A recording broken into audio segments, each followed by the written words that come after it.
Hey everybody, welcome to the real United States and Happy Chinese New Year, or Happy Tet, or Happy Korean New Year, or Happy Lunar New Year.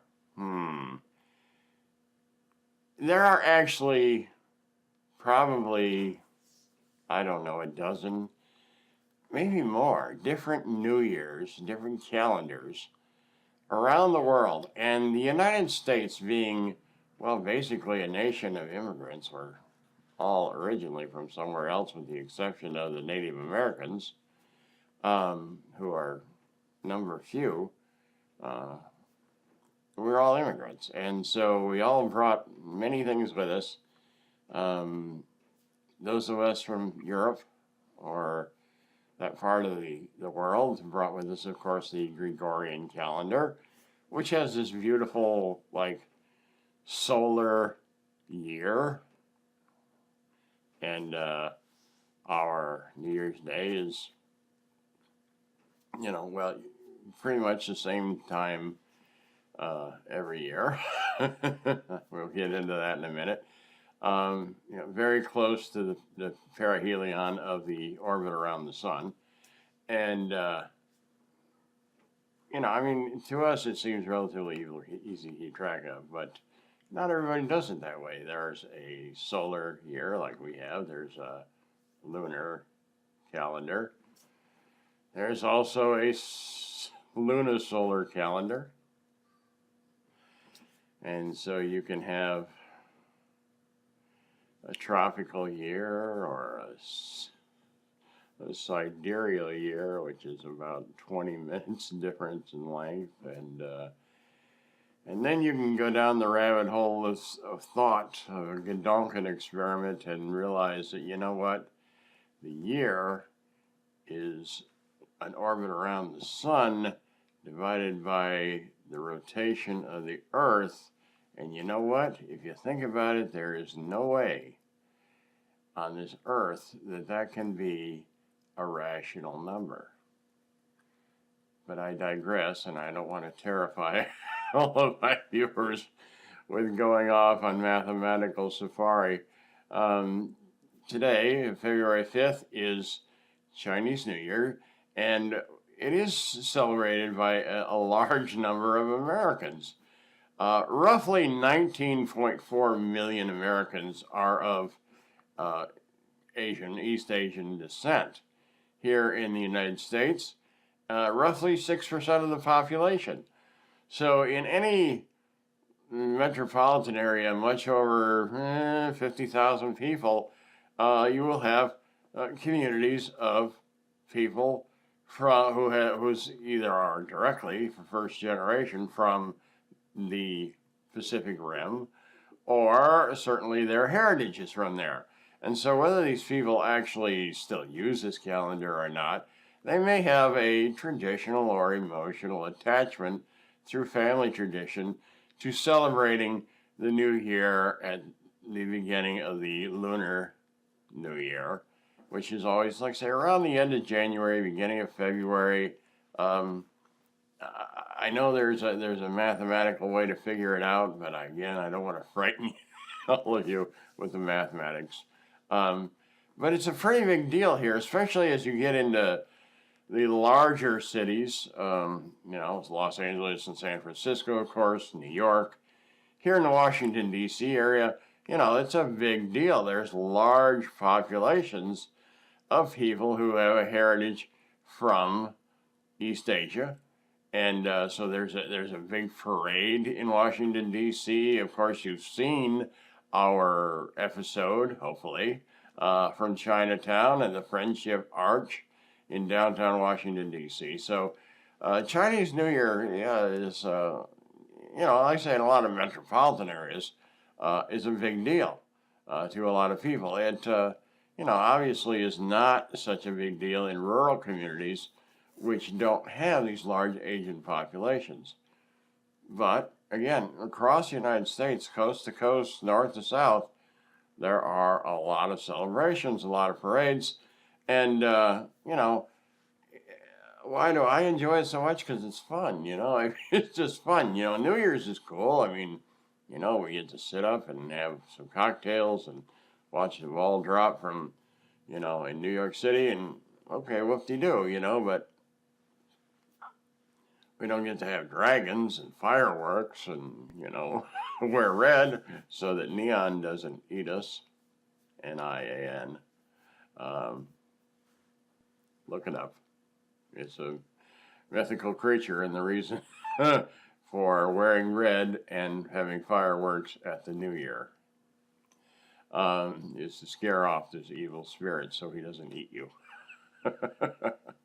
um, so there's a lot of just fun things about Chinese New Year, and that's why many of us who are not necessarily of East Asian or what do you want to call it, Pacific Rim heritage, still enjoy the holiday and enjoy, at least tangentially participating in it, maybe having some traditional foods from that part of the world, or even exchanging the little red envelopes with currency in them as a token, a gesture to our friends or family. That we're thinking about them, and it's also a good conversation opener, especially for your non-Asian friends. Go, hey, what's this all about? Why are you giving me this thing that's got a coin in it or a dollar or whatever in it? And you can explain to them that this is a hope for them for prosperity for the coming year. But it's just fun, and like I say, it's a widely celebrated thing. The parade here in D.C. Is a big thing, and they do have the Chinese dragons with all the characters inside that make the thing go, and much like you may have seen on television in other parts of the country on the West Coast. I'm not sure if New York City has that or not. If you guys are familiar with the festivities in New York, leave me a comment section. Tell me about that. I would imagine they do because there's such a huge population. The Chinatown, if you will, in both D.C. and New York is not a particularly big area like it is, say, in San Francisco, but still relatively large population of people who would celebrate this. Now, again, and it's not, it's a matter of ease that we call it Chinese New Year. But there's also, there's like I say, this huge population of peoples from this part of the world, including a significant Vietnamese population that celebrate Tet. And that is their name for the Lunar New Year that happens at the same time. Now, I'm going to come back later in the year and I'm going to be wishing everybody Happy New Year again. And that'll be in April. Because in April, Thai New Year is actually is on April 14th. Unlike Chinese New Year, Thai New Year doesn't float around. It's always on the same Gregorian day. And my friend Narang, if you're watching this, Narang, howdy doody over there in Thailand, I'm going to want to tell him Happy New Year when that time comes. So hopefully I'll remember to get that episode made and I can go into depth. But there's a big Korean population here. Again, Korean New Year is this day. Japanese New Year used to be on this day until I think it was 1873, if memory serves me correctly, and I think it does. But no longer. They now, I think, in Japan adhere to the Gregorian calendar and celebrate New Year's on January 1st. So, India has another one that is different states, or like several states in India will have New Year one time and several other ones have it another time. It's got different names, none of which I know, and I apologize to my many, many Indian viewers, but I at least give me some credit. I'm aware of it. that they do have different New Year's at different times with different names, and probably all kinds of different cultural celebrations. So I could go on and on and on about the New Year's celebrations of the Lunar New Year's, but I won't. I just wanted to say Happy New Year to everybody. Whether you choose to celebrate it or not, it's a fun time. Set off some fireworks. Don't hurt anybody. Don't blow your hand off. Use caution. Maybe give away some little red envelopes with some money just so your friends know that you're wishing them prosperity. Have a good time. Have something nice. This is the year of the pig. And that's significant. And this is where I might start losing viewers. Bye-bye if you can't take the lecture, but I got a lot to tell you. Okay. The Chinese zodiac, and I'm not a big zodiac fan, but it's kind of, again, it's one of those things that's just fun. All right, the Chinese zodiac has 12 characters, each one assigned to an animal. And so every year is the year of the this and the year of the that particular animal, the year of the tiger, the year of the dog, whatever, until you get to the last one, the number 12. The last one is the pig. So the 12th animal in the cycle is the pig, and this is the year of the pig. So you think, oh, okay, so every 12 years is the year of the pig. Well, yes and no. Allow me to explain. There is a 5-element cycle, forgive me, my Chinese friends, called the Wu Jing. And it is, let me see.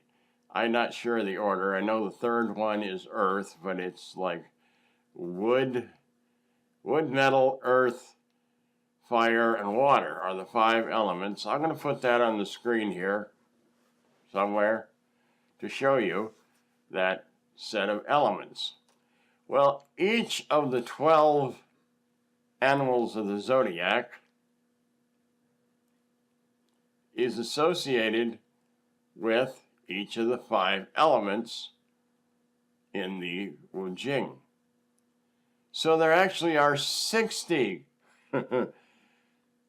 characters. Each of the 5 pigs is a little different because the one for earth is a little bit different than the one for metal, say. Well, the important thing for me is I was born in 1959, as many of you know. And that was the year of the pig. But it was the year of the earth pig. Well, we've come 5 times 12 is 60 cycles to 2019. And it is again the year of the earth pig. So only the second and probably the only other time that I will see it in my lifetime. Unless I live to be 120, which, I suppose could happen. Right? I'm in good health. Sorry. Is the only time I will see it again, the earth pig, since I was born. So I thought that was pretty cool. You can look up, I suppose, all the intricate details of what that is supposedly means and what characteristics that would give me because I was born, in that particular cycle. Like I say, Zodiac is one of those things that I don't adhere to, but it's fun.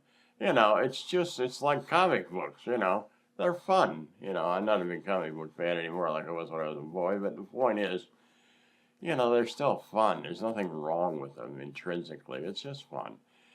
And so some of these little stories about the tradition and the history, I just find fun. And,